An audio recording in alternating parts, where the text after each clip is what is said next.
Hello, comrades, and thank you for the invitation. When Rob invited me to speak, I was delighted, and I was really looking forward to seeing you all, particularly because there are some of you that I haven't seen for a very long time.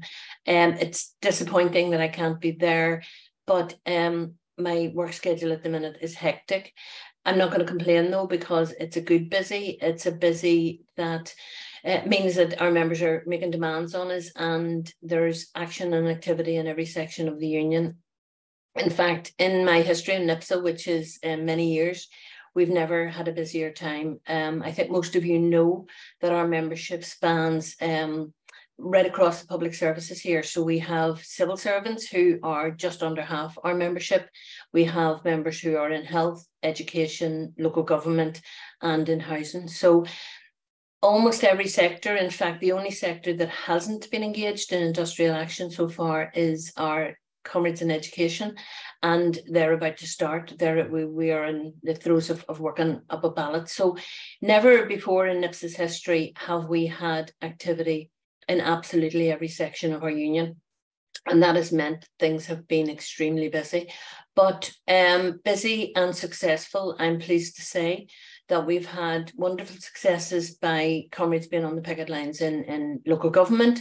We've won awards there, and we've challenged the management side, and we've had great successes. We've also had success in health alongside comrades across the water in Unison, GMB and others, where we've taken action together and in concert with those unions. I know the award that the additional amount of money that has been offered has been largely accepted. We haven't yet even got that additional amount on offer, which I'll come back to, but it's largely to do with the political situation here. We've had civil servants out in industrial action because of their absolutely derisory pay award of £552 for the year. So I know comrades in PCS are angry about the awards that they've had. Theirs is, even that derisory award has been significantly better than what we have. So ours has been less than 1%, and we haven't had any additional compensatory offers so far. So in all the areas, we've had tremendous success, and we've made a difference to, we've enlivened, the workers here alongside our other unions. We're working in concert on those issues, but things are significantly worse for us because we don't have the assembly at the moment. I think you're probably familiar with the issues, the Windsor Framework and the DUP having brought down the assembly.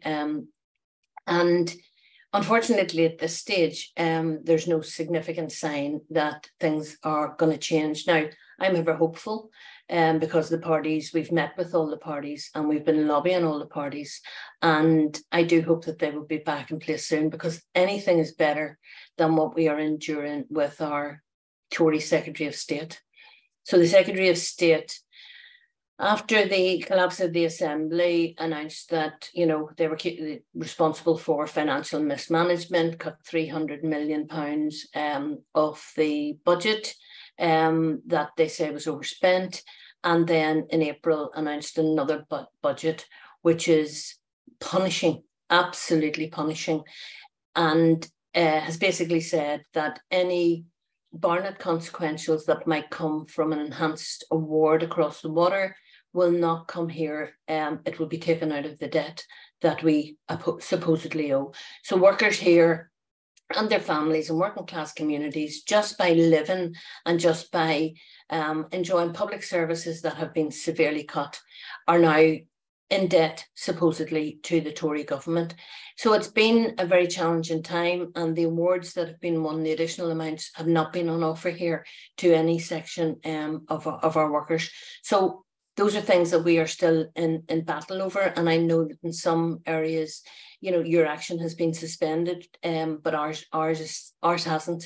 Now, the difficulty is we can't immediately take action to an assembly that's not there, and the Secretary of State has shown no sign that he cares about what he's doing to society here.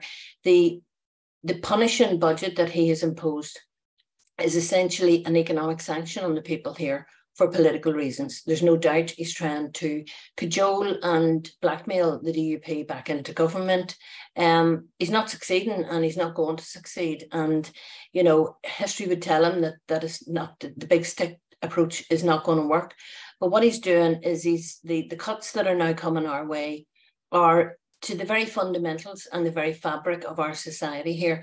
I mean, things like holiday hunger payments, even saying those words gives me, you know, a really, you know, gives me annoyance in my stomach, because what it means is that the lowest income families who can't necessarily give their children hot meals over the school holidays will now have that money cut. So holiday hunger, extended schools programs, special needs education places have been cut. We now have discretionary support and money cut from universal credit. Posts are not being filled in the civil service. I mean, I could talk all day about the impact it's going to have. And the Secretary of State, the Tory Secretary of State, is completely tone deaf to those issues. And it's on the back of those and raising these challenges that we've met with all the political parties here. Now, we're under no illusions. The political parties here, when they're not in government, can often agree.